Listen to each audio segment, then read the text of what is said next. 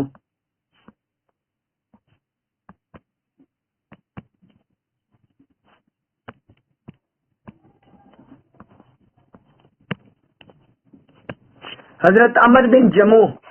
اور حضرت عبداللہ بن عمر انصاری رضی اللہ عنہ یہ غزوہ احد میں شہید ہوئے تھے. تو ان کی قبروں تک سیلاب آ گیا.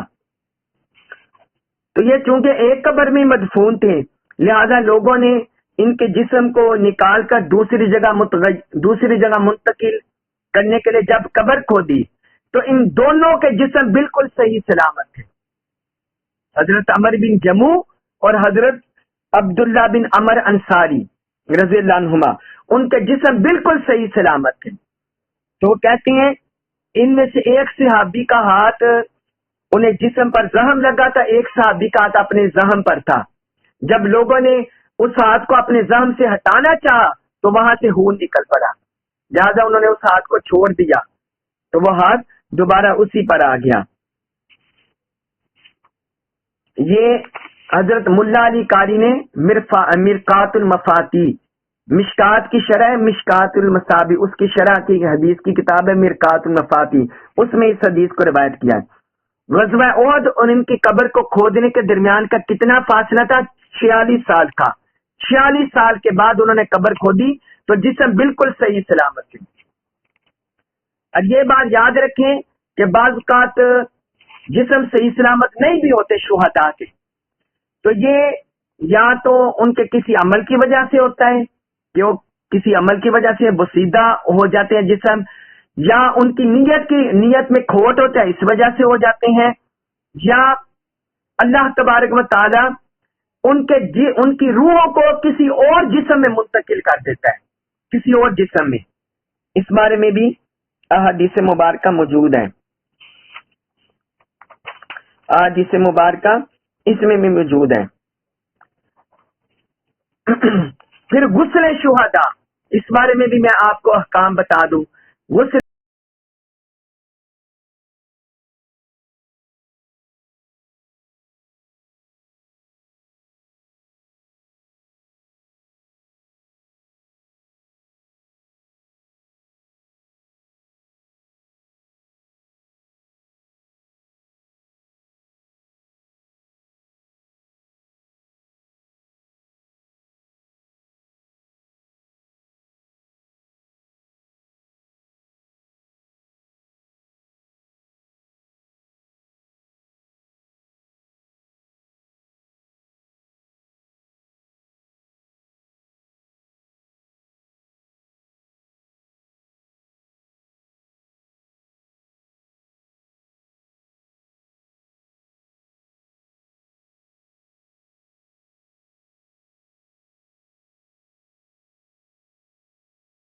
شہید کے غسل کے بارے میں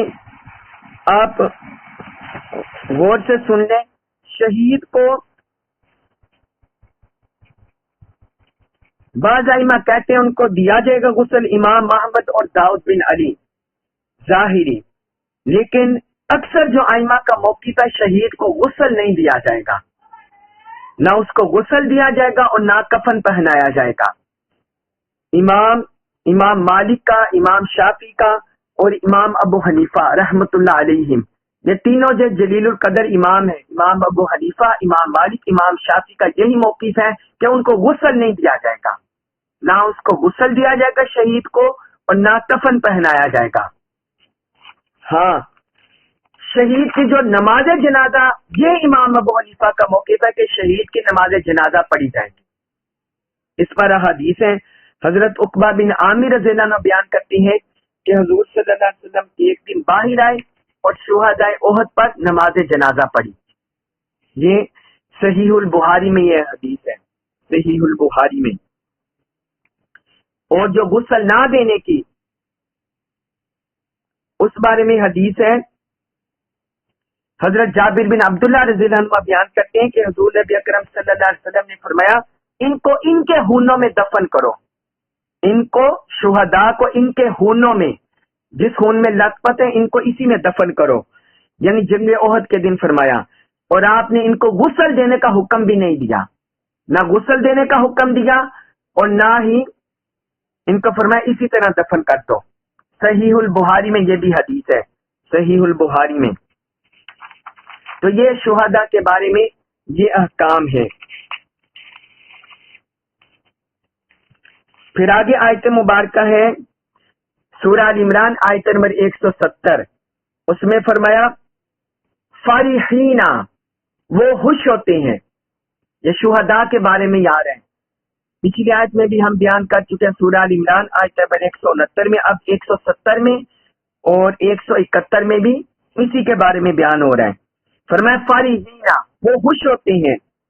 بما جو کچھ آتاہم، عطا کیا انہیں اللہ نے، جو اللہ نے انہیں عطا کیا اس سے وہ خوش ہوتے ہیں، من فضلی، اپنے فضل سے، جو اللہ انہیں اپنے فضل سے عطا کرتا ہے اس پر شہداء خوش ہوتے ہیں۔ وَيَسْتَبْشِرُونَ،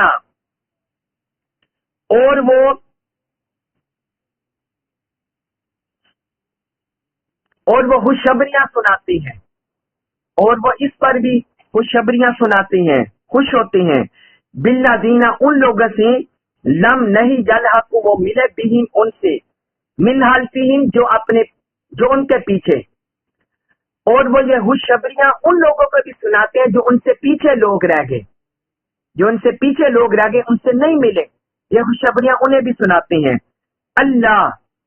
یہ کہ نہ خوفن، کوئی خوف ہوگا، علیہم، ان پر، ولا، اور نہ ہم وہ، یحزنون، رنجیدہ ہوں گے، کہ نہ ان پر کوئی خوف ہوگا اور نہ وہ رنجیدہ ہوں گے۔ پھر آیت نمبر 171 کی بھی ہم ساتھ ہی پڑھ لیتے ہیں۔ یستبشرون،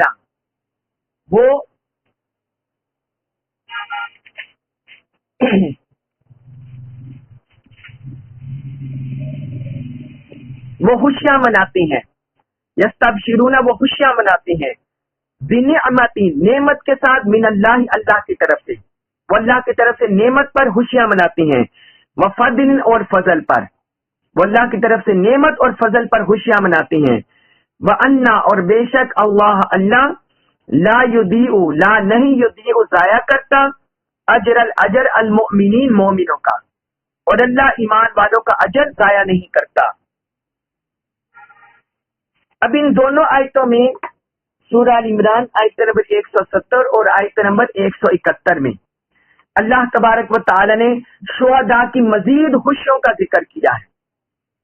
فرمایا کہ جو انہیں جنت کی نعمتیں ملتی ہیں، اللہ کی طرف سے بخشش ملتی ہے، مغفرت ملتی ہے، انعامات ملتے ہیں، اللہ کی قربت ملتی ہے، اس پر وہ اللہ کے فضل پر خوش ہوتے ہیں، خوش ہوتے ہیں اور فرحاں و شاداں ہوتے ہیں۔ اور پھر یہی نہیں، انہیں اس بات کا بھی شعور ہوتا ہے جو اپنے سے پیچھے لوگ رہ گئے، جو ان کے شہید ساتھی تھے، ان کے ساتھ جنگ لڑنے والے، ان کے ساتھ دشمنوں کے خلاف لڑائی میں شریک ہونے والے، وہ یہ بھی خواہش کرتے ہیں کہ کاش ہمیں موقع مل جائے ہم انہیں بھی یہ خوشخبریاں سنائیں، ہم انہیں بھی یہ خوشخبریاں سنائیں کہ تم بھی اللہ کے دین کے لیے اور اس دین کی اقامت کے لیے، شہادت کے لیے تم بھی پیچھے نہ ہٹو، اگر تم بھی شہید ہوگے تو تم پر بھی نہ کوئی خوف ہوگا، نہ تمہیں رنج ہوگا، تمہیں بھی یہ انعامات مل جائیں گے۔ وہ اس پر انہیں خوشخبریاں سناتے، اس پر خوش ہوتے ہیں، اپنے پیچھے رہنے والوں کے مقدر پر بھی خوش ہوتے ہیں، جس طرح میں نے پیچھے بھی آپ کو حدیث سنا دی ہے، تو اس پر پچھلی آیت میں، اور پھر اللہ کی اس نعمت پر اور فضل پر وہ خوشخبریاں مناتی ہیں۔ اللہ کی نعمت کیا؟ جو جنت کی شکل میں، مغفرت کی شکل میں انعامات ملتے ہیں اس پر، اور اللہ کا فضل جو انہیں اللہ کا دیدار ملتا ہے، اللہ کی زیارت ملتی ہے، اس پر وہ خوش ہوتے ہیں، قربتوں میں، اللہ کی قربتوں میں خوش ہوتے ہیں۔ اور اللہ تعالیٰ نے فرمایا اللہ اہل ایمان کے اجر کو ضائع نہیں کرتا۔ اللہ اہل ایمان سے اجر کو ضائع نہیں کرتا۔ اس پر شہداء کے درجات اور ان کی جنت کے انعامات پر آپ کو ایک دو حدیث مبارکہ لکھوا دوں۔ حضرت مقدام بن معدی کرب رضی اللہ عنہ وہ بیان کرتے ہیں کہ رسول اللہ صلی اللہ علیہ وسلم نے فرمایا، اللہ کے نزدیک شہید کے 6 درجے ہیں، شہید کے لیے 6 اجر ہیں، 6 اس کی اجر ہے، 6 اس کی حسرتیں ہیں۔ پہلی مرتبہ اس کی مغفرت کر دی جائے گی، یعنی ادھر اسے شہادت کا زام آیا، ادھر اس کی مغفرت کر دی گئی، پہلا انعام اس کی مغفرت کر دی جائے گی۔ وہ جنت میں اپنا مقام دیکھ لے گا، وہ جنت میں اپنا مقام دیکھ لے گا، وہ عذاب قبر سے محفوظ رہے گا، وہ عذاب قبر سے محفوظ رہے گا۔ نمبر 4، وہ حشر کے دن جو فضا ہوگی، جو مصیبت کی، رنج کی اور جو گھبراہٹ کی فضا اکبر، جو بڑی گھبراہٹ طاری ہوگی، اللہ کا جلال ہوگا، اس سے محفوظ رہے گا، امان میں رہے گا۔ اور اس کو یاقوت کا تاج پہنایا جائے گا، تاج وقار اس کو پہنایا جائے گا، جس میں دنیا اور معافیہ کی خیر ہوگی، دنیا و معافیہ سے بہتر ہوگا۔ 5ویں، بڑی آنکھوں والی 72 حوروں سے اس کا نکاح کر دیا جائے گا۔ یہ 5ویں نعمت بیان کی کہ جو بڑی آنکھوں والی 72 حوریں ہوں گی ان کے ساتھ اس کا نکاح کر دیا جائے گا۔ نمبر 6، وہ اپنے 70 رشتہ داروں کی شفاعت کر سکے گا۔ یہ حضور صلی اللہ علیہ وسلم نے 6 حسرتیں، 6 انعامات شہید کے لیے بیان کیے کہ شہادت کے وقت اسے نصیب ہوتی ہیں۔ سنن ترمذی میں یہ حدیث ہے، سنن ترمذی میں۔ اور پھر ایک اور حدیث میں حضور نبی اکرم صلی اللہ علیہ وسلم نے فرمایا، اللہ کی راہ میں قتل کیا جانا، اللہ کی راہ میں قتل کیا جانا یہ قرض کے علاوہ ہر چیز کا کفارہ ہے۔ کسی انسان سے چھوٹا گناہ ہو جائے، بڑا گناہ ہو جائے، ظاہر ہو جائے، چھپ کر ہو جائے، اور میں ہر چیز کا کفارہ بن جاتا ہے اللہ کی راہ میں قتل ہو جانا۔ یہ صحیح مسلم میں حدیث ہے، صحیح مسلم میں۔ اور پھر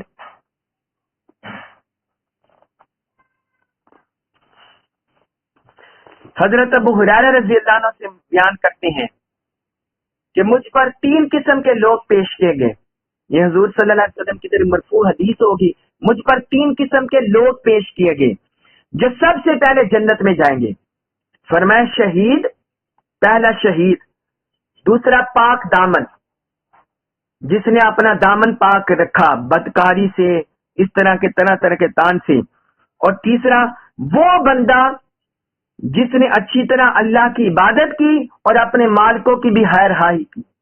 یعنی وہ غلام جو اللہ کی بھی اچھی طرح عبادت کرتا ہے اور اپنے مالکوں کا بھی خیر خواہ ہوتا ہے۔ وہ فرمایا کہ یہ 3 بندے جو سب سے پہلے جنت میں جائیں گے۔ یہ بھی سنن ترمذی میں حدیث ہے، سنن ترمذی میں۔ تو یہ وہ درجات ہیں، بلندیاں ہیں، انعامات ہیں جو شہداء کو نصیب ہوتی ہیں ان کی شہادت کے وقت ہی۔ اللہ تبارک و تعالیٰ ان کے مقدر میں لکھ دیتا ہے، وہ اس پر خوش ہوتے ہیں، فرحاں ہوتے ہیں۔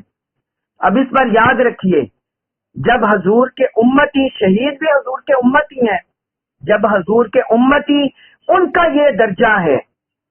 کہ وہ زندہ ہوتے ہیں اور انہیں مردہ مت کہو، تو آقا علیہ الصلوۃ والسلام جن کی وجہ سے شہداء کو یہ رتبے ملے ہیں، تو جب شہداء قبروں میں زندہ ہے اور مردہ نہیں ہے اور انہیں رزق بھی دیا جاتا ہے، تو آقا علیہ الصلوۃ والسلام بدرجہ اتم، بدرجہ اولا اپنی قبر مبارک میں حیات ہیں۔ تمام انبیاء کرام حیات ہیں اور ان کے جسم صحیح سلامت ہیں، کیونکہ اللہ تعالیٰ نے سورۃ النساء میں انبیاء، صدیقین، شہداء، صالحین، یہ 4 درجے بیان کیے اعلیٰ جو انسانوں میں ہیں، انبیاء کرام، صدیقین، شہداء اور صالحین۔ اور شہداء کا درجہ 3 نمبر پر، اور ان سے اونچے صدیقین ہیں جو کمال درجے کا اہل اللہ، اولیاء اور صالحین، صدیقین، اور پھر ان سے اونچے انبیاء کرام ہیں. تو جب شہداء بدرجہ کمال حیات ہیں تو انبیاء کرام صدیقین ان کو بھی بدرجہ کمال بدرجہ عطن اپنی قبر میں وہ حیات ہیں اور اللہ تعالی کی طرف سے انہیں بھی رزق ملتا ہے. اللہ تبارک و تعالی ہمیں دین کا قرآن کا کما کو فہم نصیب فرمائے اور ہمیں اپنی راہ میں جد و جہد کرنے والا مجاہد بنائے اور ہمیں اس پر عمل پیرا ہونے والا بنائے. وما علیہ الا البلاغ المبین.